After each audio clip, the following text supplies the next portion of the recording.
Praise the lord. ದೇವರ ನಾಮಕ್ಕೆ ಸ್ತೋತ್ರವಾಗಲಿ. ಹೌದು, ಈ ದಿನದಲ್ಲಿ ಹೊಸ ಯುವ ಸಬ್ಬತ್ ದಿನದಲ್ಲಿ ದೇವರು ನಮ್ಮನ್ನು ನಡೆಸಿದ್ದಾನೆ, ನಮ್ಮನ್ನು ಒಂದುಗೂಡಿಸಿದ್ದಾನೆ. ಹೌದು, ನಮ್ಮ ದೇವರು ಒಳ್ಳೆಯವನು, ಪ್ರೀತಿ ಸ್ವರೂಪನಾಗಿದ್ದಾನೆ ಪ್ರಿಯರೇ. ಹೌದು, ನಾವು ಆತನನ್ನು ಆರಾಧಿಸಲು ಬಂದಿರುವಾಗ ಪ್ರಿಯರೇ, ನಾವು ನಮ್ಮನ್ನು ತಗ್ಗಿಸಿಕೊಂಡವರಾಗಿ ನಾವು ಒಪ್ಪಿಸಿಕೊಟ್ಟು ನಾವು ಆತನಲ್ಲಿ ಪ್ರಾರ್ಥಿಸುವ. ಪ್ರೀತಿ ಸ್ವರೂಪನಾದ ತಂದೆ ದೇವರೇ, ಈ ದಿನವನ್ನು ನಮಗೋಸ್ಕರವಾಗಿ ನೇಮಕ ಮಾಡಿದ್ದಕ್ಕಾಗಿ ನಿನಗೆ ಸ್ತೋತ್ರವನ್ನು ಸಲ್ಲಿಸುತ್ತೇವೆ ಸ್ವಾಮಿ. ನಾವು ಸಭೆಯಾಗಿ ನಿನ್ನ ಸನ್ನಿಧಾನದಲ್ಲಿ ನಾವು ಹೌದು ಬಂದಿದ್ದೇವೆ ಸ್ವಾಮಿ. ದೇವರೇ, ಒಂದು ವಾರ ಕಾಲ ಕರ್ತನೆ ನಮ್ಮನ್ನು ನಡೆಸಿದಾಗ ನಿನ್ನ ಕೃಪೆಗೋಸ್ಕರವಾಗಿ ನಿನಗೆ ನಾವು ಸ್ತೋತ್ರವನ್ನು ಸಲ್ಲಿಸುತ್ತೇನೆ ಕರ್ತನೇಶ್ವೇ. ದೇವರೇ, ಹೌದು ಸ್ವಾಮಿ, ನಮ್ಮ ಒಬ್ಬೊಬ್ಬರು ನಿನ್ನ ಹಸ್ತಕ್ಕೆ ನಿನ್ನ ಒಪ್ಪಿಸಿಕೊಡುವನಾಗಿದ್ದೇನೆ ಸ್ವಾಮಿ. ನಮ್ಮ ಆರಾಧನೆಯಲ್ಲಿ ಕರ್ತನೆ ನೀನು ಮಹಿಮೆ ಹೊಂದೆಂಬುದಾಗಿ ನಾನು ಪ್ರಾರ್ಥಿಸುತ್ತೇನೆ ಕರ್ತನೆ. ಪರಿಶುದ್ಧಾತ್ಮ ನಿನ್ನ ನಾವು ಸ್ವಾಗತಿಸುವರಾಗಿದ್ದೇವೆ ಸ್ವಾಮಿಶ್ವೇ. ದೇವರ ಎಲ್ಲ ಮಹಿಮೆಯನ್ನು ಕರ್ತನೆ ನಿನ್ನ ಹಸ್ತಕ್ಕೆ ನಾನು ಒಪ್ಪಿಸಿಕೊಡುತ್ತಾ ನಾನು ಪ್ರಾರ್ಥಿಸುತ್ತೇನೆ, ನನ್ನ ಒಡೆಯನು ರಕ್ಷಕನಾದ ಯೇಸುವಿನ ನಾಮದಲ್ಲಿ ತಂದೆ. ಪ್ರಿಯರೇ, ಈ ಸಮಯದಲ್ಲಿ ನಾವು ದೇವರನ್ನು ಆರಾಧಿಸಲಿಕ್ಕೆ ಹೋಗುವ. ಹೌದು, ನಮ್ಮ ದೇವರು ಒಳ್ಳೆಯವನಾಗಿದ್ದಾನೆ. ಆಮೆನ್. ಹೌದು, ನಮ್ಮ ಎಲ್ಲ ಸನ್ನಿವೇಶದಲ್ಲಿ ನಮ್ಮ ದೇವರು ಒಳ್ಳೆಯ ದೇವರಾಗಿದ್ದಾನೆ. ಹೌದು, ಆತನು ಮಾಡಿದಂತ ಒಂದೊಂದು ಉಪಕಾರಗಳು ನಮ್ಮ ಜೀವಿತದಲ್ಲಿ ನೆನೆಸಿಕೊಂಡು ನಾವು ಒಟ್ಟಾಗಿದ್ದುಕೊಂಡು ನಾವು ಆರಾಧಿಸುವ, ಆತನ ನಾಮವನ್ನು ನಾವು ಮೇಲಕ್ಕೆತ್ತುವ.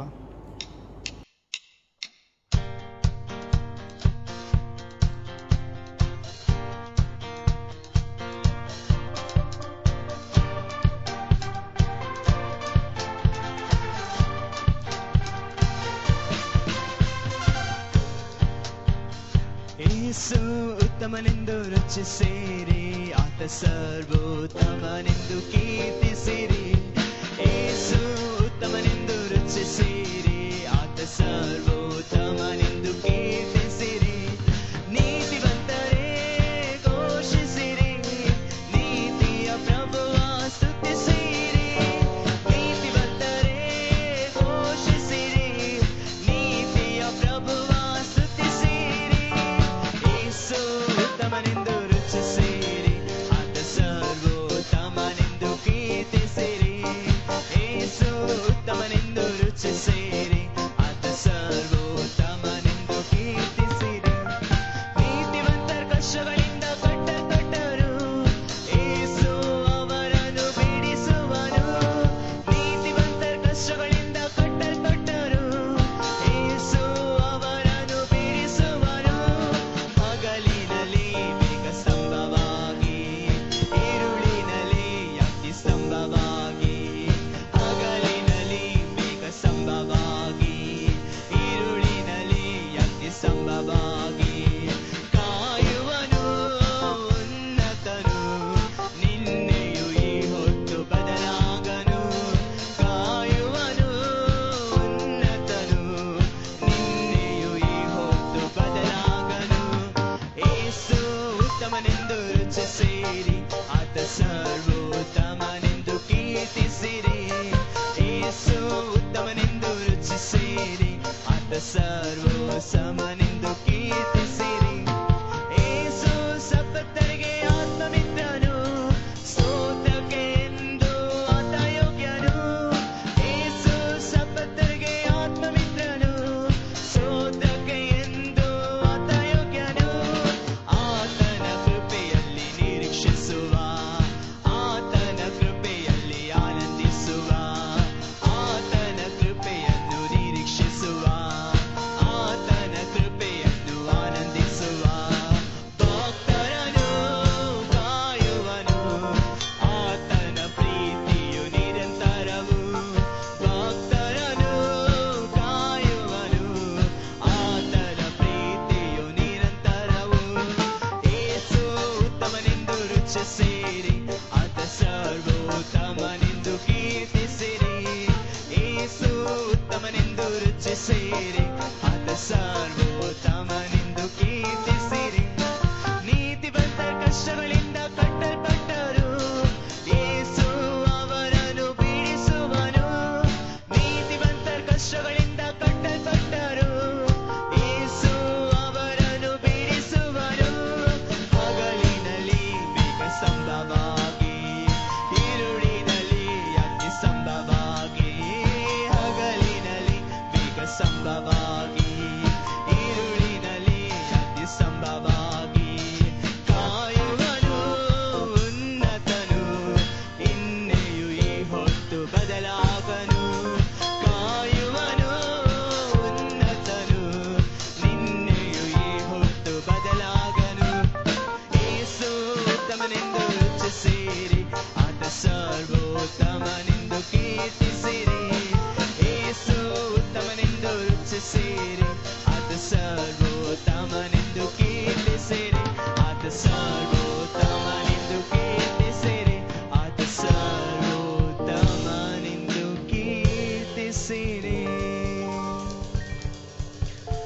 ಹೌದು ಸ್ವಾಮಿ, ನೀ ನೀತಿಯ ಪ್ರಭುವಾಗಿದೆ ಸ್ವಾಮಿಶ್ವೇ, ನಮ್ಮನ್ನು ಕಾಯುವಂತ ಗುರಾಣಿಯಾಗಿದೆ ಕರ್ತನೇ.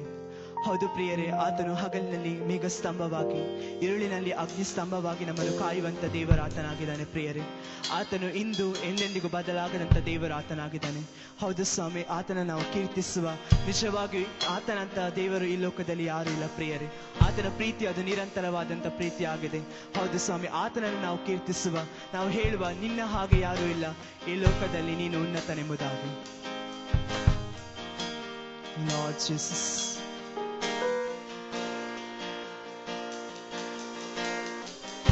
oh Lord, thank you Jesus, ದೇವರ ನಾಮವನ್ನು ಸ್ತುತಿಸುತ್ತೇವೆ ಸ್ವಾಮಿ. Oh Jesus,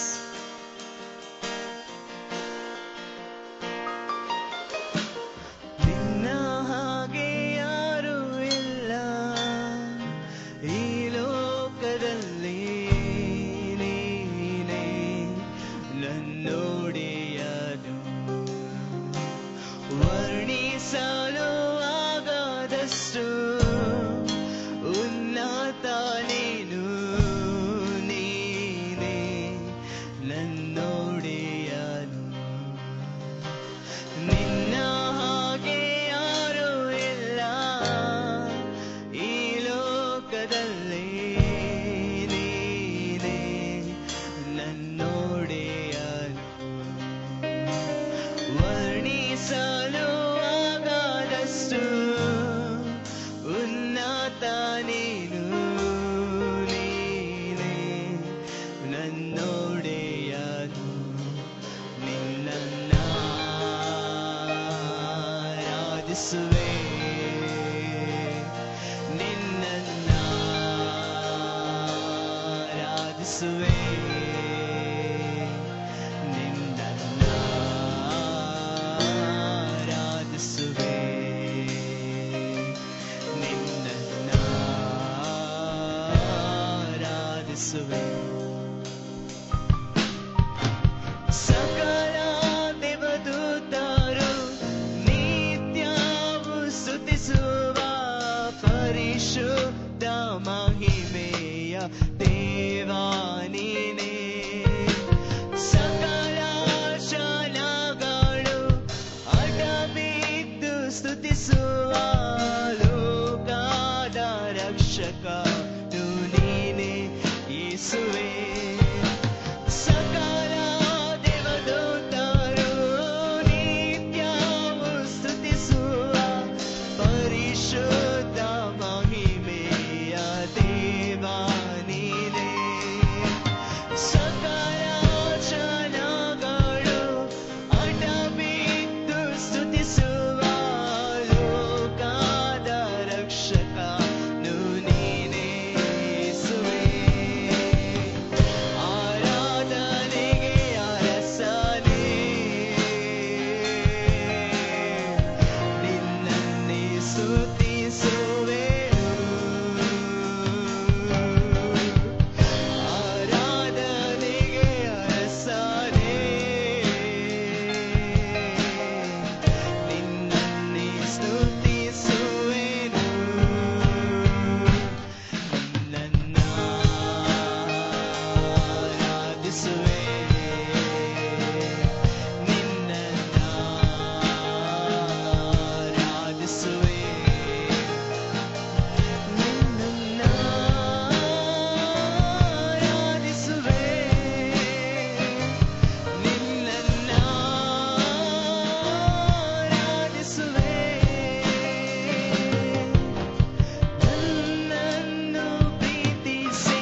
ಸ್ತುತಿಸುವೆನು.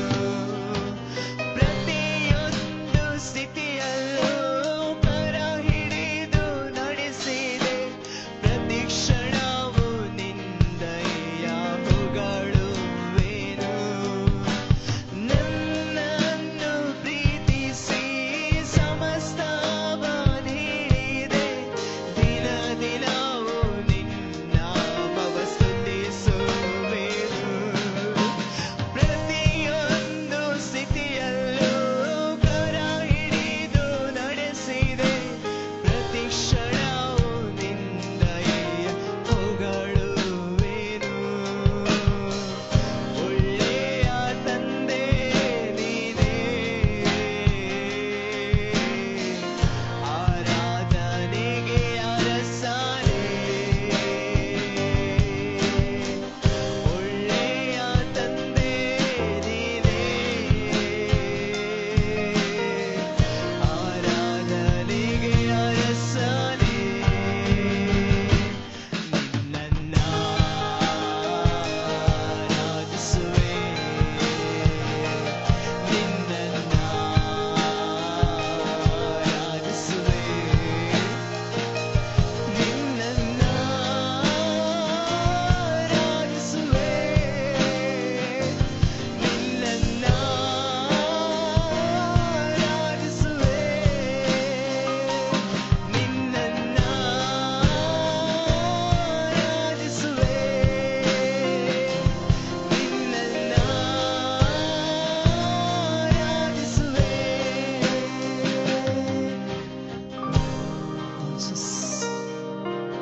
ಹೌದು ಸ್ವಾಮಿ, ನೀನು ಉನ್ನತನಾದಂಥ ದೇವರು ನೀನಾಗಿದೆಯಪ್ಪ. ಹೌದು ಸ್ವಾಮಿ, ಸಕಲ ಜನರು ಅಡ್ಡ ಬೀಳುವಂತ ಒಂದೇ ಒಂದು ನಾಮ, ಅದನ್ನ ನಾಮವಾಗಿದೆ ಸ್ವಾಮಿ. ದೇವರೇ, ನಾವು ನಿನ್ನನ್ನು ಸ್ತುತಿಸುತ್ತೇವೆ ಸ್ವಾಮಿ. ನೀ ನಮ್ಮ ಜೀವಿತದಲ್ಲಿ ಎಷ್ಟೊಂದು ಒಳ್ಳೆಯವನಾಗಿದೆ ಸ್ವಾಮಿ. ಇವತ್ತು ನಮ್ಮನ್ನು ಪ್ರೀತಿಸಿ ನಮ್ಮನ್ನು ಮಕ್ಕಳನ್ನಾಗಿ ನಮ್ಮನ್ನು ಸ್ವೀಕರಿಸಿ ಕರ್ತನೆ, ನಮ್ಮ ಎಲ್ಲಾ ಸಮಯದಲ್ಲಿ ನಮ್ಮ ಸಂಗಡಿರುವಂತ ದೇವರು ನೀನಾಗಿದೆ. ಎಲ್ಲಾ ಪರಿಸ್ಥಿತಿಗಳಲ್ಲಿ ನಮ್ಮನ್ನು ಕೈ ಹಿಡಿದು ನಡೆಸುವಂತ ದೇವರು ನೀನಾಗಿದೆಯಪ್ಪ. ದೇವರು, ನಿನಗೆ ನಾವು ಸ್ತೋತ್ರವನ್ನು ಸಲ್ಲಿಸುತ್ತೇವೆ ಕರ್ತನೆ. ಹೌದು ಪ್ರಿಯರೇ, ನಮ್ಮ ಎಲ್ಲಾ ಸಮಯದಲ್ಲಿ ಆತ ನಮ್ಮ ಸಹಾಯಕನಾಗಿದ್ದಾನೆ ಪ್ರಿಯರೇ. ಎಲ್ಲಾ ಸಮಯದಲ್ಲಿ ನಡೆಸಲು ಶಕ್ತನಾದಂಥ ದೇವರು, ಪರಿಶುದ್ಧನಾದಂಥ ದೇವರು ಆತನಾಗಿದ್ದಾನೆ. ನಾವು ಇನ್ನೊಂದು ಬಾರಿ ಹೇಳುವ, ಜೀಸಸ್. ನನ್ನನ್ನು ಪ್ರೀತಿಸಿ ಸಮಸ್ತವ ನೀಡಿದೆ. ದಿನ ದಿನವೂ ನಿನ್ನ ಮವ ಸ್ತುತಿಸುವೆನು. ಪ್ರತಿಯೊಂದು ಸ್ಥಿತಿಯಲ್ಲೂ ಕರ ಹಿಡಿದು ನಡೆಸಿದೆ. ಪ್ರತಿ ಕ್ಷಣವೂ ನಿಂದೆಯ ಹೊಗಳುವೆನು. ನನ್ನನ್ನು ಪ್ರೀತಿಸಿ ಸಮಸ್ತವ ನೀಡಿದೆ. ದಿನ ದಿನವೂ ನಿನ್ನ ನಾಮವ ಸ್ತುತಿಸುವೆನು. ಪ್ರತಿಯೊಂದು ಸ್ಥಿತಿಯಲ್ಲೂ ಕರ ಹಿಡಿದು ನಡೆಸಿದೆ. ಪ್ರತಿ ಕ್ಷಣವೂ ನಿಂದೆಯ ಹೊಗಳುವೆನು. ಒಳ್ಳೆಯ ತಂದೆ ನೀನೇ, ಆರಾಧನೆಗೆ ಅರಸನೇ. ಒಳ್ಳೆಯ ತಂದೆ ನೀನೇ, ಆರಾಧನೆಗೆ ಅರಸನೇ. ನಿನ್ನನ್ನ ಆರಾಧಿಸುವೆ, ನಿನ್ನನ್ನ ಆರಾಧಿಸುವೆ, ನಿನ್ನನ್ನ ಆರಾಧಿಸುವೆ. ನನ್ನ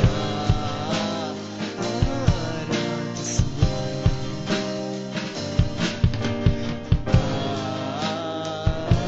ಆರಾಧಿಸುವೆ, ನಿನ್ನನ್ನ ಆರಾಧಿಸುವೆ.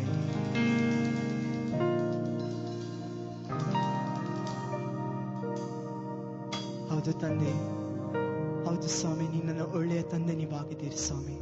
ಹೌದು, ಇವತ್ತು ನಮ್ಮನ್ನು ಪ್ರೀತಿಸಿ ಕರ್ತನೆ, ಹೌದು ನಮಗೆ ಸಮಸ್ತವನ್ನು ಕರ್ತನೆ ನೀನು ಒದಗಿಸಿಕೊಟ್ಟಿದೆ ಕರ್ತನೆ. ನಮ್ಮ ಸಂಗಡ ಇರುವಂತ ದೇವರು ನೀನಾಗಿದೆ. ಎಲ್ಲ ನಾಮಗಳಿಗಿಂತಲೂ ಉನ್ನತವಾದ ನಾಮ ನಿನ್ನದಾಗಿದೆ ಸ್ವಾಮಿ. ಹೌದು ಸ್ವಾಮಿ, ಎಲ್ಲ ನಾಮಗಳಿಂತಲೂ ನಿನ್ನ ಉನ್ನತವಾದ ನಾಮ ನಿನ್ನದಾಗಿದೆ ಕರ್ತನೆ. ಸಕಲ ಜನರು ಅಡ್ಡ ಬೀಳುವಂತ ನಾಮ ನಿನ್ನದಾಗಿದೆ ಕರ್ತನೆ. ಸಕಲ ಜನರು ಆರಾಧಿಸುವಂತ ನಾಮ ನಿನ್ನದಾಗಿದೆ ಸ್ವಾಮಿ. ದೇವರಿನ ನಾಮವನ್ನು ಸ್ತೋತ್ರವನ್ನು ಸಲ್ಲಿಸುತ್ತೇವೆ ಸ್ವಾಮಿ. ದೇವರೇ, ಹೌದು ಸ್ವಾಮಿ, ನಮ್ಮ ಆರಾಧನೆಯಲ್ಲಿ ಕರ್ತನೆ ಮಹಿಮೆ ಹೊಂದೋದಕ್ಕಾಗಿ ನಿನಗೆ ಸ್ತೋತ್ರವನ್ನು ಸಲ್ಲಿಸುತ್ತೇನೆ ಸ್ವಾಮಿ. ನೀನು ಯಾವಾಗಲೂ ನಮ್ಮ ಸಂಗಡ ನಮ್ಮ ಜೊತೆಯಲ್ಲಾಗಿದ್ದುಕೊಂಡು ನಮ್ಮ ನಡೆಸುವುದಾಗಿ ನಾನು ಪ್ರಾರ್ಥಿಸುತ್ತೇನೆ ಕರ್ತನೆ. ಮುಂದಿನ ಸಮಯವನ್ನು ಕರ್ತನೆ ಕರಗಳಿಗೆ ದೇವರು ನಾನು ಒಪ್ಪಿಸಿಕೊಡುವನಾಗಿದ್ದೇನೆ. ನೀನು ನಮ್ಮ ಜೀವಿತದಲ್ಲಿ ಮಹಿಮೆ ಹೊಂದೆಂಬುದಾಗಿ ನಾನು ಪ್ರಾರ್ಥಿಸ್ತಾ ಬೇಡುತ್ತೇನೆ. ನನ್ನ ಒಡೆಯನು ನನ್ನ ರಕ್ಷಕನಾದ ಯೇಸುವಿನ ನಾಮದಲ್ಲಿ ತಂದೆ.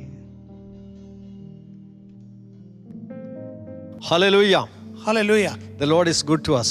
ದೇವರು ಒಳ್ಳೆಯವನಾಗಿದ್ದಾನೆ. Even the second week of this June month, June ತಿಂಗಳ 2ನೇ ವಾರದಲ್ಲಿ ಕೂಡ know that God is so good to us. ದೇವರು ಒಳ್ಳೆಯವನಾಗಿದ್ದಾನೆ. And in fact that the government has allowed us to start our church service.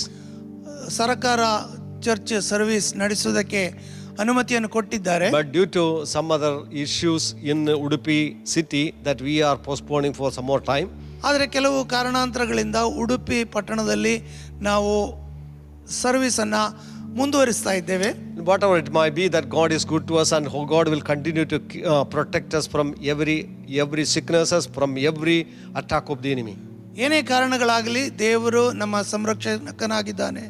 ಎಲ್ಲ ರೋಗದಿಂದ ಗುಣಪಡಿಸುವ ಆತನು ಕಾಯುವಾತನು. Our heart is after you. ನಮ್ಮ ಹೃದಯವು ಆತನನ್ನೇ ಹಿಂಬಾಲಿಸುವುದು. Know that we want to meet with you, we want to share the burden and share our love with you. ನಾವು ನಿಮ್ಮೊಂದಿಗೆ ಹಂಚಿಕೊಳ್ಳಲಿಕ್ಕೆ, ನಮ್ಮ ಪ್ರೀತಿಯನ್ನು ನಿಮ್ಮೊಂದಿಗೆ ಹಂಚಿಕೊಳ್ಳಲಿಕ್ಕೆ ಇಷ್ಟಪಡುತ್ತೇವೆ. And very soon I believe that we are able to meet together. ನಾವು ನಂಬುತ್ತೇವೆ ಅತಿ ಶೀಘ್ರದಲ್ಲಿಯೇ ನಮ್ಮನ್ನು ನಾವೆಲ್ಲರೂ ಒಟ್ಟಾಗಿ ಸಂಧಿಸಲಿಕ್ಕೆ So continue to ಸಾಧ್ಯವಾಗುತ್ತದೆ. pray that God may make a way possible for us. ನಿರಂತರವಾಗಿ ಪ್ರಾರ್ಥನೆ ಮಾಡಿರಿ, ದೇವರು ಮಾರ್ಗಗಳನ್ನು ನಮಗೋಸ್ಕರವಾಗಿ ತೆರೆದುಕೊಡುವುದಕ್ಕೆ. No, last week I was sharing from the life of David. ಕಳೆದ ವಾರದಲ್ಲಿ ದಾವೀದನ ಜೀವಿತದ ಮೂಲಕವಾಗಿ ನಾವು ಆ ದೇವರ ಸಂದೇಶವನ್ನು ಹೇಳ್ತಾ And ಇದ್ದೇವೆ. he has a desire in his heart to make his heart clean always. ಆತನ ಹೃದಯದಲ್ಲಿ ಒಂದು ಬಯಕೆ ಇತ್ತು, ತನ್ನ ಹೃದಯವನ್ನು ಯಾವಾಗಲೂ ಶುದ್ಧ ಮಾಡಿಕೊಳ್ಳಬೇಕು. Beloved, our heart is the seat of our life. ನಮ್ಮ ಹೃದಯ ಎನ್ನುವುದು ಅದು ನಮ್ಮ ಬುನಾದಿಯಾಗಿದೆ ನಮ್ಮ ಜೀವಿತದ. If our heart is perfect, or if heart is good and healthy, that we will enjoy a healthy life. ಒಂದು ವೇಳೆ ನಮ್ಮ ಹೃದಯವು ಆರೋಗ್ಯಕರವಾಗಿರುವುದಾದರೆ ನಾವು ಉತ್ತಮವಾದ ಜೀವಿತವನ್ನು ಮಾಡುವುದಕ್ಕೆ ಸಾಧ್ಯವಾಗುತ್ತದೆ. The same is true with our spiritual life. ಆತ್ಮಿಕವಾಗಿ ಕೂಡ ಇದು ಸತ್ಯವಾಗಿದೆ. If our heart is not clean, if heart is not healthy, ಒಂದು ವೇಳೆ ನಮ್ಮ ಹೃದಯವು ಆರೋಗ್ಯಕರವಾಗಿ ಇಲ್ಲದಿದ್ದರೆ, know that whatever we do, that our life will not produce the fruit which is supposed to produce for God. ಆದ್ದರಿಂದ ನಮ್ಮ ಜೀವಿತದಲ್ಲಿ ದೇವರಿಗೋಸ್ಕರವಾಗಿ ಫಲ ಏನು ಕೊಡಬೇಕೋ ಅದು ಕೊಡಲಿಕ್ಕೆ ಸಾಧ್ಯವಾಗುವುದಿಲ್ಲ. Now there is a testimony concerning David. ದಾವೀದನ ಬಗ್ಗೆ ಒಂದು ಸಾಕ್ಷಿ ಇದೆ. See, God himself said, ದೇವರು ತಾನೇ ಹೇಳಿದನು in the book of Acts chapter 13 verse 22, ಅಪೊಸ್ತಲರ ಕೃತ್ಯ 13ನೇ ಅಧ್ಯಾಯದ 20ನೇ ವಾಕ್ಯ, verse 22, 22ನೇ ವಾಕ್ಯ. there he says, and when he had removed him, or removed King Saul, ಆತನು ಯಾವಾಗ ಶೌಲನನ್ನು ತೆಗೆದು ಹಾಕಿದನೋ, he raised up for them David as king. ದೇವರು ದಾವೀದನನ್ನು ಅರಸನನ್ನಾಗಿ ಎಬ್ಬಿಸಿದ್ದಾಗಿ ನೋಡುತ್ತೇವೆ. And to whom also he gave a testimony and said, I have found David the son of Jesse, a man after my own heart, who will do all my will. ಆತನು ಈ ರೀತಿಯಾಗಿ ಹೇಳುವುದನ್ನು ನಾವು ನೋಡುತ್ತೇವೆ. ಜೆಸ್ಸಿಯ ಮಗನಾದ ದಾವೀದನನ್ನು ನಾನು ಕಂಡುಕೊಂಡೆನು, ಆತನು ನನ್ನ ಹೃದಯಕ್ಕೆ ಸಮೀಪಸ್ಥನಾದ ವ್ಯಕ್ತಿ. And he will do all my will. ಆತನು ನನ್ನ ಎಲ್ಲ ಚಿತ್ತವನ್ನು ನೆರವೇರಿಸುತ್ತಾನೆ. That is a testimony that God said concerning David. ಈ ಒಂದು ಸಾಕ್ಷಿಯನ್ನು ದೇವರು ತಾನೇ ದಾವೀದನ ಬಗ್ಗೆ ಹೇಳುವುದನ್ನು ನೋಡುತ್ತೇವೆ. Even before that he became a king, that God is testifying about him that he will do all my will. ಆತನು ಅರಸನಾಗುವುದಕ್ಕಿಂತ ಮೊದಲೇ ದೇವರು ಆತನ ಬಗ್ಗೆ ಸಾಕ್ಷಿಯನ್ನು ಕೊಡುತ್ತಾನೆ ಅಂತ ಹೇಳಿದ್ರೆ, ನನ್ನ ಚಿತ್ತವನ್ನು ಯಾವಾಗಲೂ ನೆರವೇರಿಸುತ್ತಾನೆ. Because he had a heart to obey God. ಯಾಕಂದ್ರೆ ಆತನಿಗೆ ಒಂದು ಹೃದಯವಿತ್ತು ದೇವರಿಗೆ ವಿಧೇಯವಾಗುವಂಥದ್ದು. Beloved, our Lord Jesus Christ is a perfect example for obedience. ನಮ್ಮ ಕರ್ತನಾದ ಯೇಸು ಕ್ರಿಸ್ತನು ವಿಧೇಯತ್ವಕ್ಕೆ ಪರಿಪೂರ್ಣವಾದ ಉದಾಹರಣೆಯಾಗಿದ್ದಾನೆ. And we are following the Lord Jesus Christ. ನಾವು ಯೇಸು ಕ್ರಿಸ್ತನನ್ನು ಹಿಂಬಾಲಿಸ್ತಾ ಇದ್ದೇವೆ. He is our model. ಆತನೇ ನಮ್ಮ ಮಾದರಿಯಾಗಿದ್ದಾನೆ. And in everything that we want to follow his example. ಎಲ್ಲ ಪ್ರತಿಯೊಂದು ವಿಷಯದಲ್ಲಿಯೂ ಆತನ ಉದಾಹರಣೆಯನ್ನು ನಾವು ಹಿಂಬಾಲಿಸಲಿಕ್ಕೆ No, ಬಯಸುತ್ತೇವೆ. it is recorded about the Lord Jesus Christ. ಯೇಸು ಕ್ರಿಸ್ತನ ಬಗ್ಗೆ ನಮೂದಿಸಲ್ಪಟ್ಟಿದೆ. Philippians chapter 2, ಫಿಲಿಪ್ಪಿದವರಿಗೆ ಬರೆದ ಪತ್ರಿಕೆಯ 2ನೇ ಅಧ್ಯಾಯ chapter 2 verses 5 to 8. 2ನೇ ಅಧ್ಯಾಯದ 5ರಿಂದ 8ನೇ ವಾಕ್ಯದವರೆಗೆ. ಕ್ರಿಸ್ತ ಯೇಸುವಿನಲ್ಲಿದ್ದಂಥ ಮನಸ್ಸು ನಿಮ್ಮಲ್ಲಿಯೂ ಇರಲಿ. ಆತನು ದೇವ ಸ್ವರೂಪನಾಗಿದ್ದರೂ ದೇವರಿಗೆ ಸರಿಸಮಾನ ಆಗಿರುವನೆಂಬ ಅಮೂಲ್ಯ ಪದವಿಯನ್ನು ಬಿಡಲೊಲ್ಲೆನು ಎಂದೆಣಿಸದೆ ತನ್ನನ್ನು ಬರಿದು ಮಾಡಿಕೊಂಡು ದಾಸನ ರೂಪವನ್ನು ಧರಿಸಿಕೊಂಡು ಮನುಷ್ಯರಿಗೆ ಸದೃಶನಾದನು. ಹೀಗೆ ಆತನು ಆಕಾರದಲ್ಲಿ ಮನುಷ್ಯನಾಗಿ ಕಾಣಿಸಿಕೊಂಡಿದ್ದಾಗ ತನ್ನನ್ನು ತಗ್ಗಿಸಿಕೊಂಡು ಮರಣವನ್ನು, ಅಂದರೆ ಶಿಲುಬೆಯ ಮರಣವನ್ನಾದರೂ ಹೊಂದುವಷ್ಟು ವಿಧೇಯನಾದನು. No, in this passage speaking about the humility of our Lord Jesus Christ. ಈ ಒಂದು ವಾಕ್ಯ ಭಾಗದಲ್ಲಿ ಯೇಸು ಕ್ರಿಸ್ತನ ಆ ದೀನತೆಯನ್ನು ತೋರಿಸುವಂತದ್ದಾಗಿದೆ. And the Bible says that he was equal unto the Father. ದೇವರ ವಾಕ್ಯ ತಿಳಿಯಪಡಿಸುತ್ತದೆ ಆತನು ತಂದೆಯಾದ ದೇವರಿಗೆ ಸರಿ ಸಮಾನನಾಗಿದ್ದನು. You know, Father, Son and the Holy Spirit, they are equal. ತಂದೆಯಾದ ದೇವರು, ಪುತ್ರನಾದ ಯೇಸು ಕ್ರಿಸ್ತನು, ಪವಿತ್ರಾತ್ಮನು, ಈ ಮೂರು ಒಂದೇ ಆಗಿದೆ. Even though Jesus Christ is equal unto the Father, ತಂದೆಗೆ ಸರಿ ಸಮಾನನಾಗಿ ಯೇಸು ಕ್ರಿಸ್ತನು ಆಗಿದ್ದರು. no, but he says that he did not make it as a issue for him, but he humbled himself and he became a bond servant of God the Father. ಆತನು ತಂದೆಗೆ ಸರಿ ಸಮಾನನಾಗಿದ್ದರೂ ಕೂಡ ಅದನ್ನ ಪರಿಗಣಿಸದೆ ಆತನು ಒಂದು ದಾಸನ ಒಂದು ಭಾವವನ್ನು ಹೊಂದಿಕೊಂಡದಾಗಿ ನೋಡುತ್ತೇವೆ. And then that he humbled himself, and because of humility he humbled in a way that even to the point of death obeyed the Lord, obeyed the Father. ಆತನು ಈ ರೀತಿಯಾಗಿ ತಗ್ಗಿಸಿಕೊಂಡ ನಿಮಿತ್ತವಾಗಿ ಆತನು ಆ ಮರಣದವರೆಗೂ ತನ್ನನ್ನು ಒಪ್ಪಿಸಿ ಕೊಡುವಂತ ಆ ಒಂದು ವಿಧೇಯತ್ವವನ್ನು ತೋರಿಸಿದನು. Even this is recorded in the book of Psalms. ಇದು ಕೀರ್ತನೆಯ ಪುಸ್ತಕದಲ್ಲಿ ನಮೂದಿಸಲ್ಪಟ್ಟಿದೆ. He says that I delighted to do your will, O God. ದೇವರೇ, ನಾನು ನಿನ್ನ ಚಿತ್ತವನ್ನು ನೆರವೇರಿಸುವುದಕ್ಕೆ ಸಂತುಷ್ಟನಾಗಿದ್ದೇನೆ. You know that you have prepared a body for me. ನೀನು ನನಗೋಸ್ಕರವಾಗಿ ಒಂದು ಶರೀರವನ್ನು I ಸಿದ್ಧಪಡಿಸಿದಿ. have come to do your will. ನಾನು ನಿನ್ನ ಚಿತ್ತವನ್ನು ನೆರವೇರಿಸುವುದಕ್ಕೆ ಬಂದಿದ್ದೇನೆ. So even that obeying the Father, ಆತನು ತಂದೆಯಲ್ಲಿ ಅಲ್ಲಿ ವಿಧೇಯನಾಗುವಾಗ, even though it costed him his own life, ಆತನ ಜೀವಿತವೇ ಆತನು ಅಲ್ಲಿ ಸಮರ್ಪಿಸಿ ಕೊಡಬೇಕಾಗಿ ಬಂದಿದ್ರು. know that he humbled himself and willing to die on the cross. ಆತನು ತನ್ನನ್ನು ಒಪ್ಪಿಸಿಕೊಟ್ಟು ಆ ಶಿಲುಬೆಯ ಮರಣವನ್ನು ಹಾದು ಹೋಗುವುದಕ್ಕೆ ಸಿದ್ಧನಾದನು. Do you remember that when he was in the garden of Gethsemane, ನೆನಪಿಸಿಕೊಳ್ಳಿರಿ, ಆತನು ಗೆತ್ಸಮನೆ ತೋಟದಲ್ಲಿ ಇದ್ದ ಸಮಯದಲ್ಲಿ that time he prayed this prayer. ಆತನು ಈ ರೀತಿ ಪ್ರಾರ್ಥನೆ ಮಾಡಿದನು. Lord, if it is possible that you remove this cup from me. ದೇವರೇ, ಈ ಒಂದು ಪಾತ್ರೆಯನ್ನು ನನ್ನಿಂದ ತೆಗೆದು ಹಾಕುವುದು ಸಾಧ್ಯವಿದ್ದರೆ ತೆಗೆದು ಹಾಕು. But yet not my will, but your will be done. ಆದಾಗ್ಯೂ ನನ್ನ ಚಿತ್ತವಲ್ಲ, ನಿನ್ನ ಚಿತ್ತವೇ ನೆರವೇರಲಿ. Even in the most crucial time that he humbled himself and he submitted to do the will of the Father. ಇಂಥ ಒಂದು ಸಂದಿಗ್ಧವಾದ ಸನ್ನಿವೇಶದಲ್ಲಿ ಕೂಡ ಯಾವಾಗಲೂ ಆತನು ತಂದೆಯ ಚಿತ್ತವನ್ನು ನೆರವೇರಿಸುವುದಕ್ಕೆ ತನ್ನನ್ನು ಒಪ್ಪಿಸಿಕೊಟ್ಟನು. Beloved, for the obedience that our Jesus Christ is a perfect example. ಪ್ರೇರೆ, ವಿಧೇಯತ್ವಕ್ಕೆ ನಮ್ಮ ಕರ್ತನಾದ ಯೇಸು ಕ್ರಿಸ್ತನು ಪೂರ್ಣವಾದ ಒಂದು ಮಾದರಿಯಾಗಿದ್ದಾನೆ. He did all the will of the Father. ಆತನು ತಂದೆಯ ಎಲ್ಲ ಚಿತ್ತವನ್ನು ನೆರವೇರಿಸಿದನು. The same way the Bible says that about concerning David, it says that he is willing to do all my will. ದೇವರ ವಾಕ್ಯದಲ್ಲಿ ದಾವೀದನ ಬಗ್ಗೆ ಕೂಡ ನಾವು ನೋಡುತ್ತೇವೆ. ಆತನು ದೇವರ ಚಿತ್ತವನ್ನು ನೆರವೇರಿಸುವುದಕ್ಕೆ ಅತ್ಯಾಸಕ್ತಿ ಉಳ್ಳ ವ್ಯಕ್ತಿಯಾಗಿದ್ದನು. You and me need to develop a heart attitude of obedience. ಪ್ರೇರೆ, ನಾನು ಮತ್ತು ನೀವು ನಮ್ಮ ಹೃದಯದ ಒಂದು ಭಾವನೆಯನ್ನು ಹೆಚ್ಚಿಸಿಕೊಳ್ಳಬೇಕು, ದೇವರನ್ನು ಮೆಚ್ಚಿಸುವುದಕ್ಕೆ ಅಥವಾ ವಿಧೇಯರಾಗುವುದಕ್ಕೆ. Beloved, this obedience and disobedience, ವಿಧೇಯತ್ವ ಮತ್ತು ಅವಿಧೇಯತ್ವ, that is going to change all our life. ಅದು ನಮ್ಮ ಜೀವಿತವನ್ನು ಪರಿವರ್ತಿಸುತ್ತದೆ. If we are willing to obey, ನಾವು ದೇವರಿಗೆ ವಿಧೇಯರಾಗುವುದಕ್ಕೆ ಒಪ್ಪಿಸಿ ಕೊಡುವಾಗ, know that it's going to release the blessing of God in our life. ನಮ್ಮ ಜೀವಿತದಲ್ಲಿ ದೇವರ ಆಶೀರ್ವಾದವು ಅದು ಪ್ರಕಟವಾಗುತ್ತದೆ. This is going to release the blessing and the power of God and the life of God in us. ಅದು ದೇವರ ಆಶೀರ್ವಾದ ಬಿಡುಗಡೆ ಆಗ್ತದೆ, ದೇವರ ಶಕ್ತಿಯ ಬಿಡುಗಡೆ ಆಗ್ತದೆ, ದೇವರ ಸಾಮರ್ಥ್ಯದ ಬಿಡುಗಡೆ I know ಉಂಟಾಗ್ತದೆ. that through that life of obedience that we can bring others also to the Lord Jesus Christ. ಈ ರೀತಿಯಾಗಿ ದೇವರಿಗೆ ವಿಧೇಯರಾಗುವ ಮೂಲಕವಾಗಿ ಇತರನ್ನು ಕೂಡ ಕರ್ತನ ಕಡೆಗೆ ನಡೆಸುವುದಕ್ಕೆ ಸಾಮರ್ಥ್ಯವುಳ್ಳವರಾಗುತ್ತೇವೆ. No, obedience is the spirit of Jesus Christ. ಈ ವಿಧೇಯತ್ವ ಎನ್ನುವುದು ದೇವ ಯೇಸು ಕ್ರಿಸ್ತನ ಆತ್ಮನಾಗಿದೆ. Even that disobedience is also caused by another spirit. ಅದೇ ರೀತಿಯಲ್ಲಿ ಅವಿಧೇಯತ್ವವೆನ್ನುವುದು ಕೂಡ ಒಂದು ರೀತಿಯ ಆತ್ಮನ ಆ ಒಂದು ಕಾರ್ಯವಾಗಿದೆ. In Ephesians chapter 2 verse 2, ಎಫೆಸದವರಿಗೆ ಬರೆದ ಪತ್ರಿಕೆ 2ನೇ ಅಧ್ಯಾಯ 2ನೇ ವಾಕ್ಯ, Paul is writing to the Ephesians.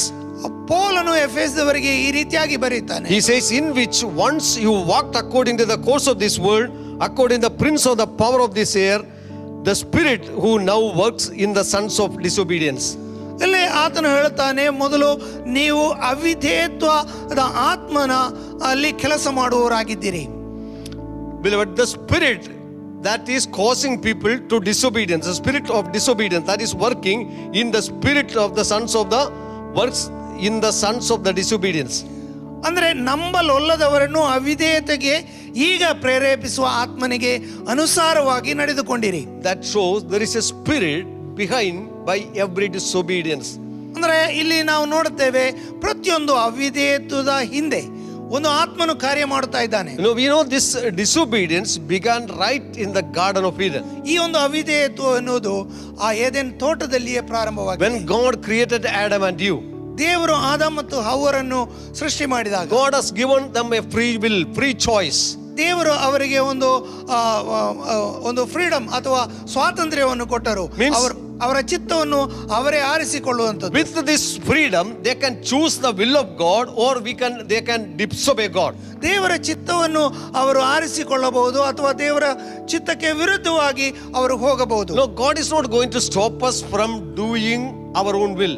ನಮ್ಮ ಚಿತ್ತವೇ ನೆರವೇರಿಸುವುದಕ್ಕೆ ದೇವರು ಅಡ್ಡಿಪಡಿಸುವುದಿಲ್ಲ. So God will allow us to do whatever it may be, whether it is obedience or disobedience. ಯಾವುದೇ ಆಗಲಿ, ವಿಧೇಯತ್ವ ಆಗಲಿ ಅವಿಧೇಯತ್ವ ಆಗಲಿ, ನಾವು ಮಾಡುವುದಕ್ಕೆ ದೇವರು ನಮ್ಮನ್ನು ಬಿಟ್ಟು ಬಿಡುತ್ತಾನೆ. But when that we choose disobedience, ಯಾವಾಗ ನಾವು ಅವಿಧೇಯತ್ವವನ್ನು ಆರಿಸಿಕೊಳ್ಳುತ್ತೇವೆ, Lord, along with that we are also carrying the consequence of disobedience. ಈ ಅವಿಧೇಯತ್ವವನ್ನು ನಾವು ಪಾಲಿಸುವಾಗ ಅದರ ಪರಿಣಾಮವನ್ನು ಕೂಡ ನಾವು ಹೊತ್ತುಕೊಳ್ಳುತ್ತೇವೆ. We cannot escape from that. ಅದರಿಂದ ನಾವು ತಪ್ಪಿಸಿಕೊಳ್ಳುವುದಕ್ಕೆ The ಸಾಧ್ಯವಿಲ್ಲ. Lord said to them, ದೇವರು ಅವರಿಗೆ ಹೇಳಿದರು, do not eat from this fruit. ಈ ಒಂದು ಮರದ ಹಣ್ಣನ್ನು ನೀವು ತಿನ್ನಬಾರದು. If you eat from it, ಒಂದು ವೇಳೆ ನೀವು ಈ ಮರದ ಹಣ್ಣನ್ನು ತಿಂದರೆ the consequence is that you will die. ಇದರ ಪರಿಣಾಮ ಏನಂತ ಹೇಳಿದ್ರೆ ನೀವು ತಕ್ಷಣ ಸಾಯುತ್ತೀರಿ. That means they are choosing either life or death. ಇದರ ಅರ್ಥ ಏನಂತ ಹೇಳಿದ್ರೆ ಅವರು ಮರಣವನ್ನಾಗಲಿ ಜೀವವನ್ನಾಗಲಿ If ಆರಿಸಿಕೊಳ್ಳುವರು. they choose God and His will, ದೇವರನ್ನು ಅವರು ಆರಿಸಿಕೊಂಡು ದೇವರ ಚಿತ್ತವನ್ನು ಅವರು ಹುಡುಕುವಾಗ they are choosing life for themselves. ಅವರು ತಮ್ಮಷ್ಟಕ್ಕೆ ಆ ಜೀವವನ್ನು ಅವರು ಆರಿಸಿಕೊಳ್ಳುತ್ತಾರೆ. And the life will lead them ultimately to eternal life. ಆ ಜೀವಿತ ನಿರಂತರವಾಗಿ ನಿತ್ಯ ಜೀವಿತಕ್ಕೆ ನಡೆಸುತ್ತದೆ. And on the other hand, ಇನ್ನೊಂದು ಅರ್ಥದಲ್ಲಿ when they chose to disobey God, ದೇವರಿಗೆ ಅವಿಧೇಯರಾಗುವುದಕ್ಕೆ ಅವರು ಆರಿಸಿಕೊಳ್ಳುವಾಗ, that means they obeyed another voice called the voice of Satan. ಅವರು ಇನ್ನೊಂದು ಶಬ್ದವನ್ನು ಕೇಳಿಸ್ತಾರೆ. ಆ ಶಬ್ದ ಅದು ಸೈತಾನನ ಸ್ವರವಾಗಿದೆ. Beloved, this we have to remember all the time. ಇದನ್ನ ನಾವು ಯಾವಾಗಲೂ ನೆನಪಿಸಿಕೊಳ್ಳಬೇಕು. Whenever we disobey God, ಯಾವಾಗ ದೇವರಿಗೆ ನಾವು ಅವಿಧೇಯರಾಗುತ್ತೇವೆ, no, we are obeying another force, another spirit.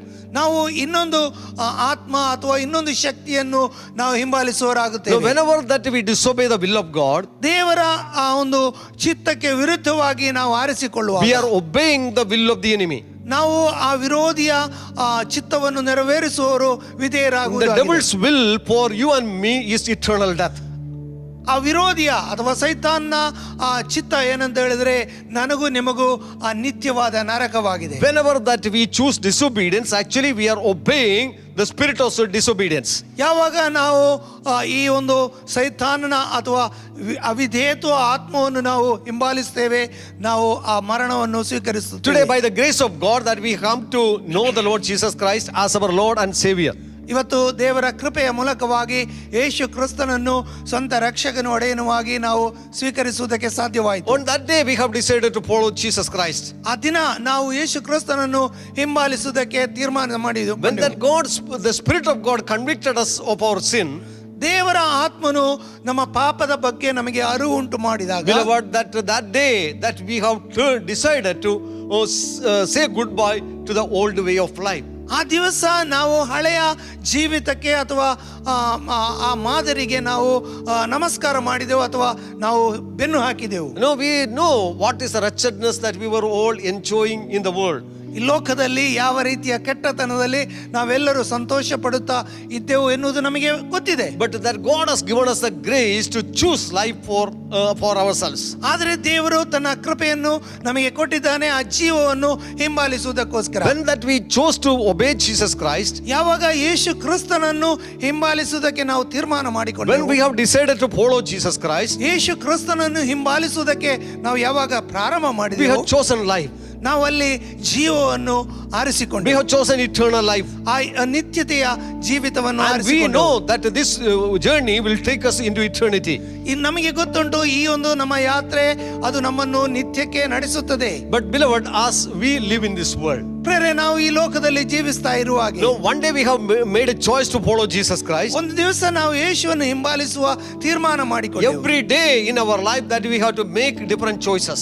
ಪ್ರತಿನಿತ್ಯ ಅನೇಕ ರೀತಿಯ ಆರಿಸುವಿಕೆಯನ್ನು ಅಥವಾ ಆಯ್ಕೆಗಳನ್ನು ನಮ್ಮ ಜೀವಿತದಲ್ಲಿ ನಾವು ಮಾಡಿಕೊಳ್ಳುತ್ತಾ Choices ಇರ್ತೇವೆ. which are very pleasing to us. ಅನೇಕ ಸಂದರ್ಭದಲ್ಲಿ ಕೆಲವು ನಮಗೆ ಬಹಳ ಸಂತೋಷವನ್ನು ಉಂಟು ಮಾಡುವಂತಹ But ಆಯ್ಕೆಗಳು. there are choices that we have to make which is painful and always we feel it is very difficult to obey. ಆದರೆ ಅನೇಕ ಆಯ್ಕೆಗಳು ನಮಗೆ ನೋವುಂಟು ಮಾಡುವಂಥದ್ದು ಬಹಳ ಕಠಿಣವಾದ ಸಂಗತಿಗಳು ಆಗಿದೆ. ಅದನ್ನು ಆರಿಸಿಕೊಳ್ಳೋದು ಆಯ್ಕೆ ಮಾಡಿಕೊಳ್ಳುವಂಥದ್ದು. Beloved, then we say that we love God. ಯಾವಾಗ ನಾವು ದೇವರಿಗೆ ಹೇಳ್ತೇವೆ ನಾವು ದೇವರನ್ನು ಪ್ರೀತಿಸುವವರೆಂದು, How can we say that we love God?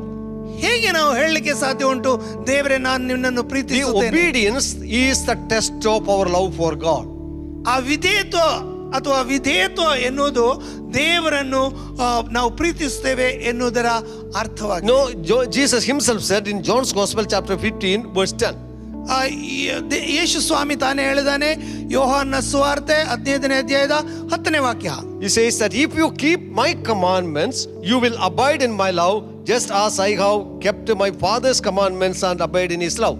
ನೀವು ನನ್ನನ್ನು ಪ್ರೀತಿಸುವುದಾದರೆ ನನ್ನ ಆಜ್ಞೆಗಳನ್ನು ನೀವು ಪಾಲಿಸುತ್ತೀರಿ ಮತ್ತು ನಾನು ಮಾಡುವಂತದನ್ನ ನೀವು ಕೂಡ ಮಾಡುವವರಾಗುತ್ತೀರಿ. So this is what is, if you keep my commandments.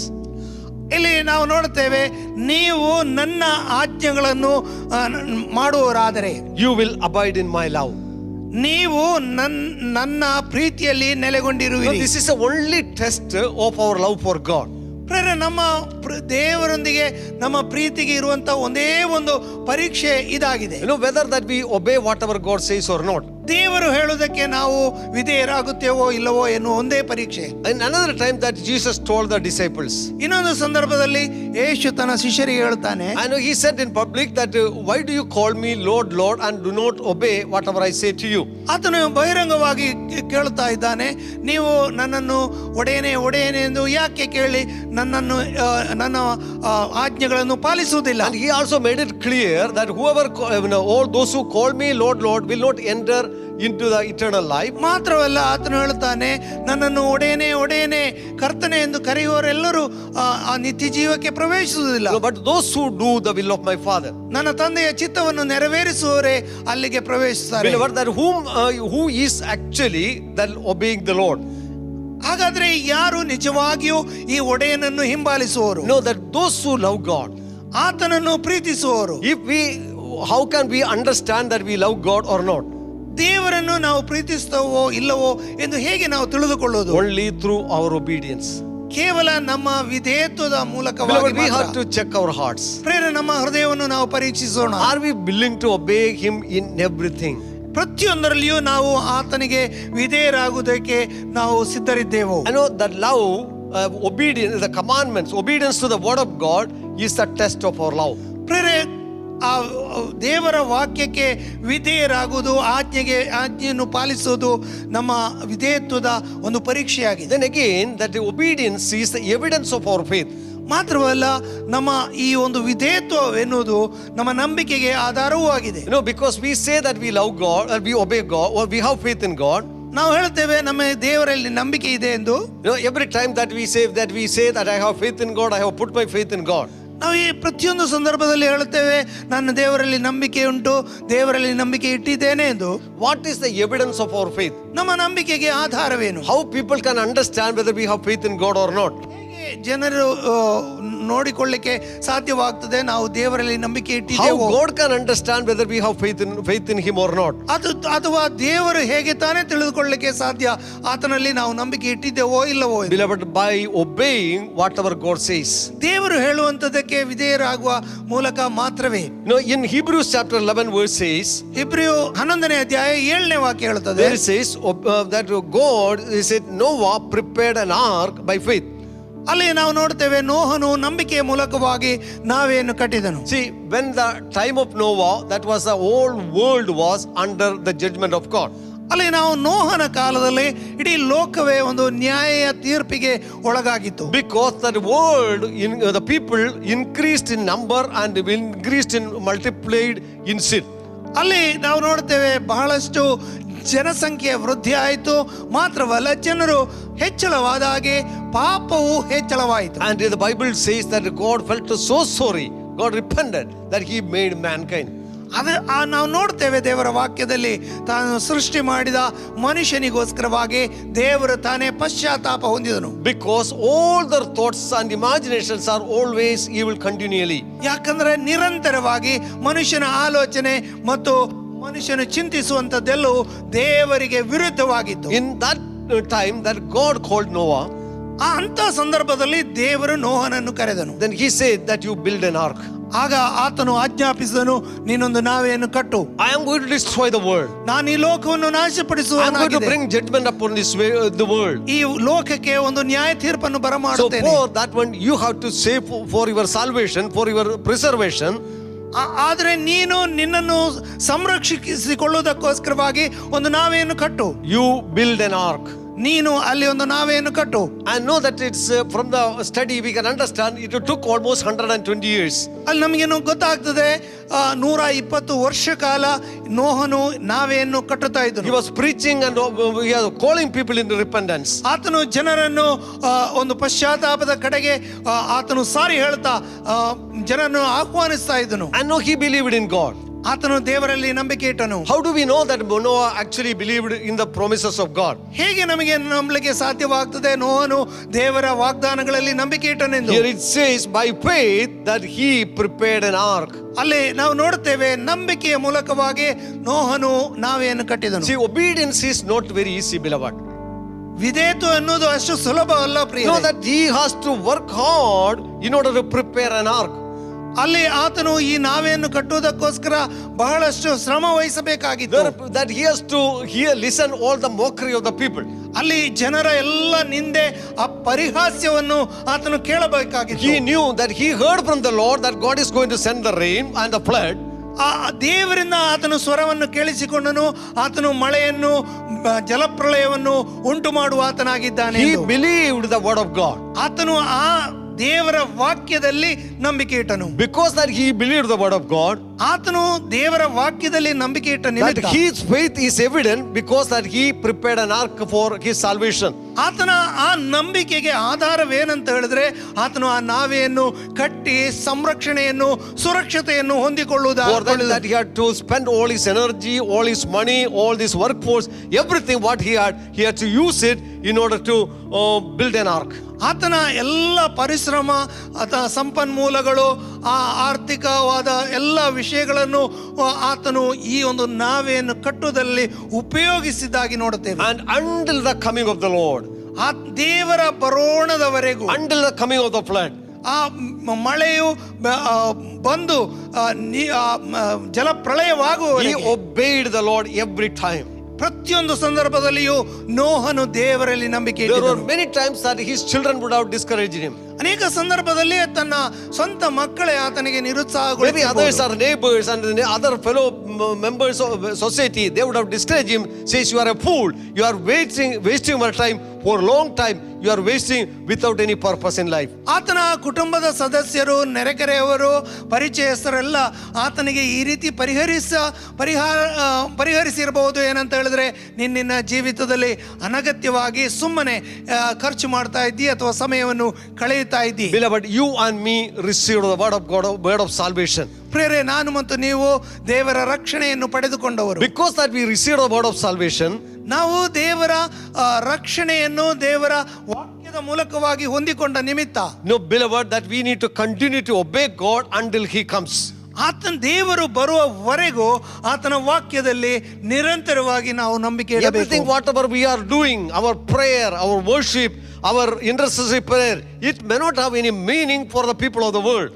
ಈ ಲೋಕದ ಜನರಿಗೆ ನಮ್ಮ ಮಧ್ಯಸ್ಥಿಕೆ ಪ್ರಾರ್ಥನೆ ಆಗಲಿ, ನಮ್ಮ ಪ್ರಾರ್ಥನೆಯ ಜೀವಿತವಾಗಲಿ, ನಾವು ದೇವರನ್ನು ಹಿಂಬಾಲಿಸುವುದಾಗಲಿ ಅವರಿಗೆ ಯಾವ ಅರ್ಥವೂ ಇಲ್ಲದೆ ಇರಬಹುದು. When God said, I am going to send the rain, ದೇವರು ಯಾವಾಗ ನೋಹನಿಗೆ ಹೇಳಿದನೋ, ನಾನು ಮಳೆಯನ್ನು ಕಳಿಸುತ್ತೇನೆ, maybe Noah must have been looking to the rain, the cloud every day.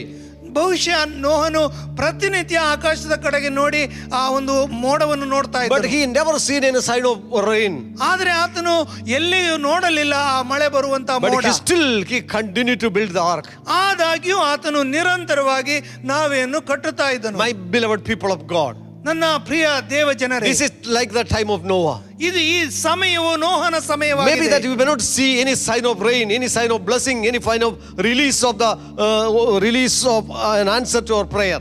ಇರಬಹುದು ನಮ್ಮ ಈ ಯಾವ ಚಿಹ್ನೆಯು ನಮಗೆ ಗೊತ್ತಿಲ್ಲ, ಮಳೆ ಬರುವ ಚಿಹ್ನೆ ಆಗಲಿ, ದೇವರ ವಾಕ್ಯದ ಬಿಡುಗಡೆಯ ಸಮಯವಾಗಲಿ ಅಥವಾ ಚಿಹ್ನೆಯಾಗಲಿ ನಾವು ಕಾಣದೇ ಇರಬಹುದು. ಈಗ We see everything is black, everything is dark, nothing can fulfill the promise of God in our life. ದೇವರ ವಾಗ್ದಾನಗಳು ಈ ನಮ್ಮ ಜೀವಿತದಲ್ಲಿ ನೆರವೇರುವುದಕ್ಕೆ ಅಡ್ಡಿಯಾಗಿ ಕತ್ತಲೆಯ ಸಂಗತಿಗಳನ್ನೇ ನಾವು ನೋಡ್ತಾ ಇರಬಹುದು. But are you ready to obey God even though that you don't see any sign of rain at this time?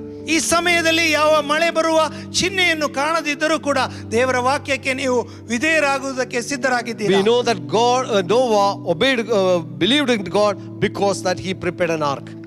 ನೋಹನು ದೇವರಲ್ಲಿ ನಂಬಿಕೆ ಇಟ್ಟ ನಿಮಿತ್ತವಾಗಿ ಆ ನಾವೆಯನ್ನು ಕಟ್ಟುವುದರಲ್ಲಿ ಪರಿಶ್ರಮ ಹೊಂದಿದನು. I know Abraham also, when that God called him, ಅಬ್ರಹಾಮನು ಕೂಡ ದೇವರು ಆತನನ್ನು ಕರೆದಾಗ, when that he was 75 years of age, ಆತನು 75 ವರ್ಷ ಪ್ರಾಯಸ್ಥನು. no, he left everything. ಆತನು ತನಗಿದ್ದದೆಲ್ಲವನ್ನು ಬಿಟ್ಟನು. He left his known place.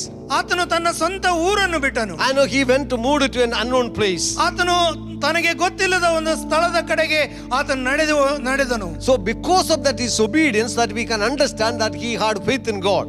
ಆತನು ದೇವರ ಸ್ವರಕ್ಕೆ ವಿಧೇಯನಾಗ ನಿಮಿತ್ತವಾಗಿ ನಮಗೆ ಅರ್ಥವಾಗ್ತದೆ ಆತನಲ್ಲಿ ಕೂಡ ನಂಬಿಕೆ ಇತ್ತು. Beloved, many times that we claim many things that I have faith in God, I have faith in God, I believe in God, I am a believer, but nothing is shown in our work.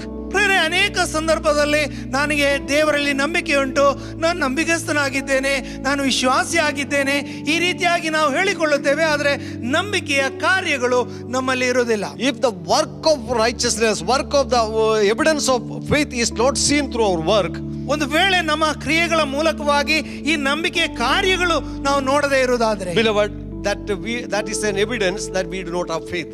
ಇದು ನಮಗೆ ನಂಬಿಕೆ ಇಲ್ಲ ಎನ್ನುವುದಕ್ಕೆ ಒಂದು ದೃಷ್ಟಾಂತವಾಗಿರುತ್ತದೆ. Abraham, that he obeyed God, that is the evidence of his faith. ಅಬ್ರಹಾಮನು ದೇವರಲ್ಲಿ ನಂಬಿಕೆ ಇಟ್ಟನು. ಆ ನಂಬಿಕೆ ಎನ್ನುವುದು ಆತನಿಗೆ ವಿಧೇಯನಾದನು.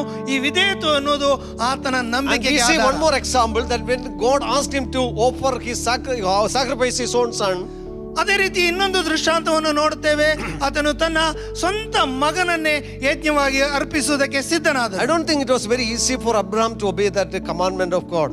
ಈ ಒಂದು ದೇವರ ಆಜ್ಞೆಯನ್ನು ಪಾಲಿಸುವುದು ಅಷ್ಟು ಸರಳವಾಗಿ ಅಬ್ರಹಾಮನ ಜೀವಿತದಲ್ಲಿ ಇದ್ದದಾಗಿ ನಾವು ನೋಡುವುದಿಲ್ಲ. When that God spoke to him, ಯಾವಾಗ ದೇವರು ಆತನೊಂದಿಗೆ ಮಾತನಾಡಿದರು, until that he obeyed that commandment, that word, ಆತನು ಕೊನೆಯ ಕ್ಷಣದವರೆಗೆ ಈ ದೇವರ ವಾಕ್ಯದಲ್ಲಿ ನಂಬಿಕೆ ಇಟ್ಟಿದ್ದನು. all that 3 days and nights, know that when he is moving from one place to another, when he is taking one step forward, ಆತನು 3 ರಾತ್ರಿ ಹಗಲು ಒಂದೊಂದು ಹೆಜ್ಜೆಯನ್ನು ಮುಂದೆ ಇಡುವಾಗಲೂ every time there would have been a lot of thoughts and worries and questions in his mind. ಆ ಪ್ರತಿಯೊಂದು ಸಂದರ್ಭದಲ್ಲಿಯೂ ಆತನ ಚಿಂತನೆ, ಆತನ ಜೀವಿತದಲ್ಲಿ ಮಹಾ ಯೋಚನೆಗಳು, ಆ ನಿರುತ್ಸಾಹದ ಸಂಗತಿಗಳು ಬಂದು ಹಾದು It ಹೋಗಿರಬಹುದು. was not an easy thing for him to offer his son. ಅದು ತನ್ನ ಮಗನನ್ನು ಯಜ್ಞವಾಗಿ ಸಮರ್ಪಿಸುವುದು ಅಬ್ರಹಾಮನಿಗೆ ಅಷ್ಟು But ಸುಲಭವಾಗಿರಲಿಲ್ಲ. beloved, that because that he believed in God, ಆದರೆ ಆತನು ದೇವರಲ್ಲಿ ನಂಬಿಕೆ ಇಟ್ಟ ನಿಮಿತ್ತ and that faith is evidence of his sacrifice. ಆ ಒಂದು ಆತನ ನಂಬಿಕೆ ಎನ್ನುವುದು ಆತನ ಯಜ್ಞಕ್ಕೆ ಒಂದು ಕಾರ್ಯವಾಗಿತ್ತು ಅಥವಾ ಅದೊಂದು ದೃಷ್ಟಾಂತವಾಗಿದೆ. Beloved, that obedience is the key or the evidence of our faith. ಪ್ರೇರೆ, ವಿಧೇಯತ್ವ ಎನ್ನುವುದು ನಮ್ಮ ನಂಬಿಕೆಗೆ ಒಂದು ಬೀಗದ ಕೈ ಇದ್ದಾಗೆ. And it is also our obedience, the love, the test of our love.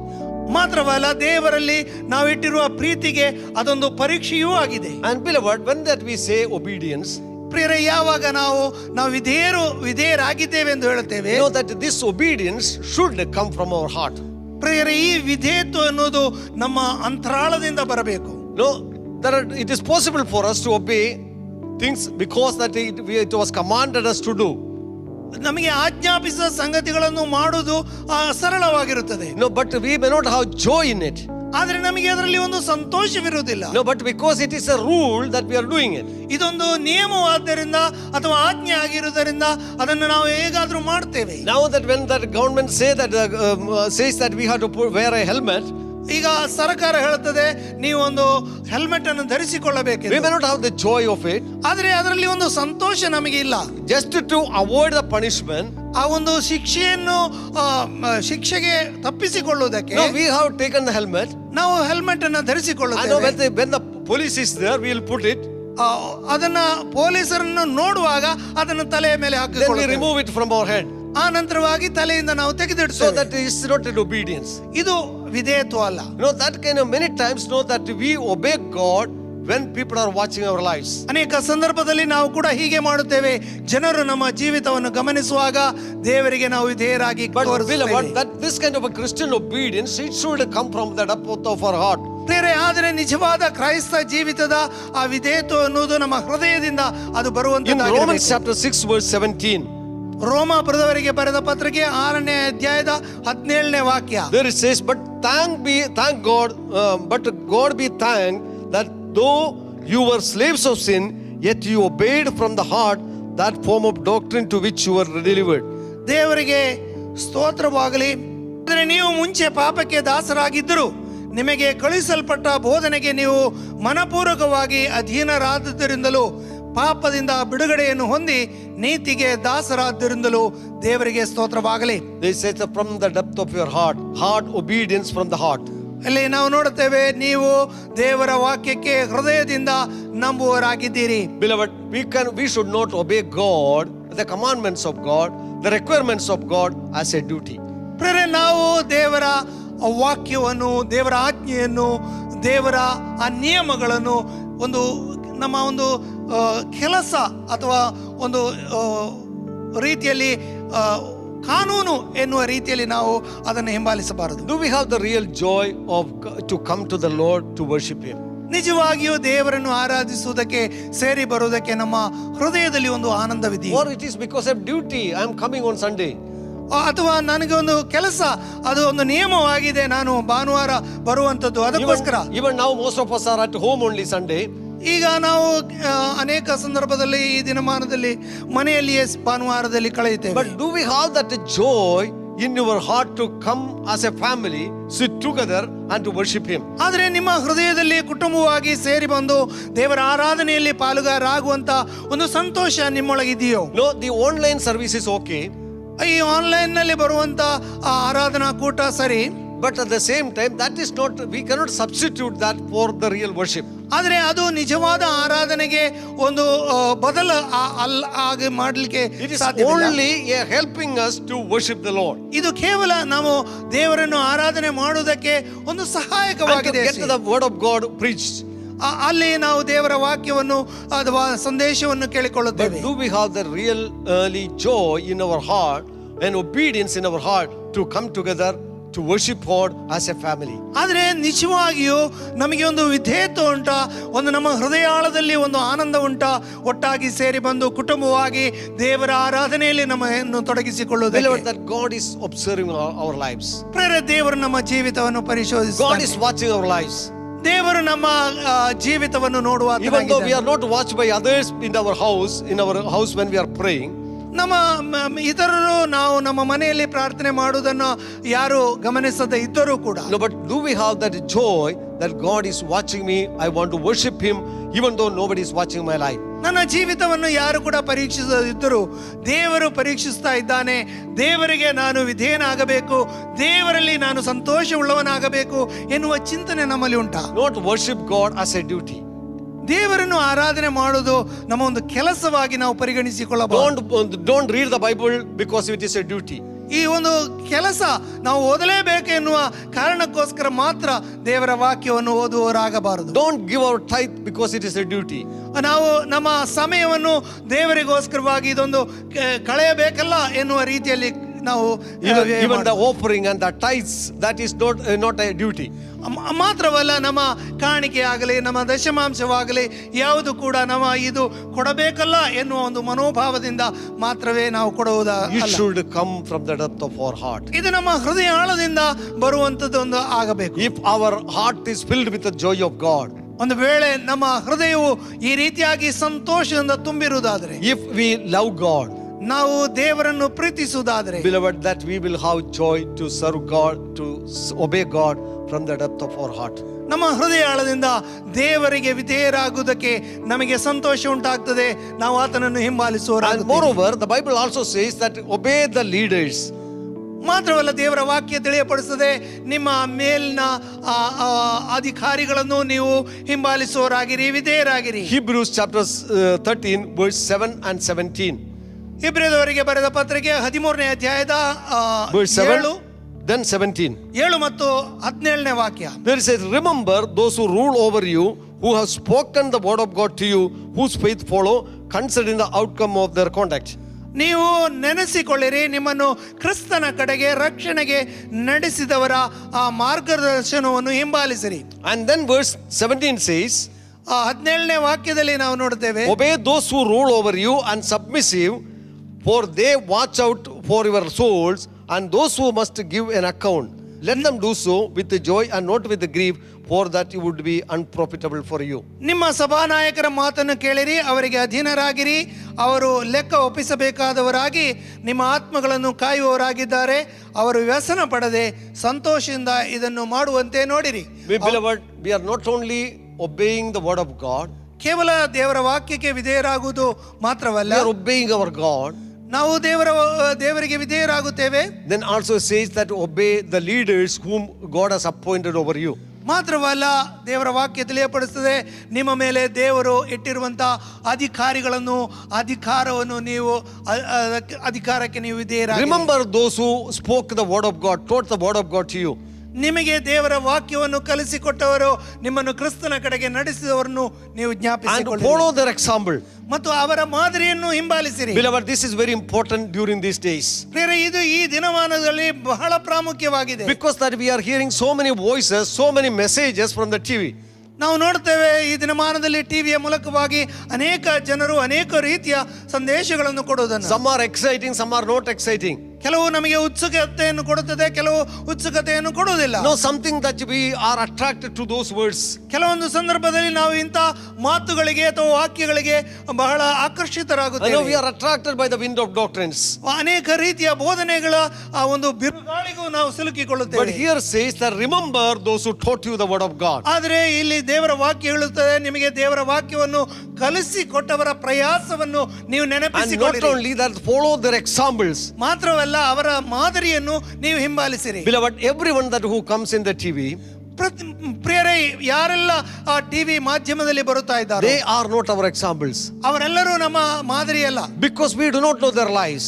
ಯಾಕಂದ್ರೆ ಅವರ ಜೀವಿತ ಏನು ಎನ್ನುವುದು ನಮಗೆ ಗೊತ್ತಿಲ್ಲ. We have no contact with them. We have not acquainted with them.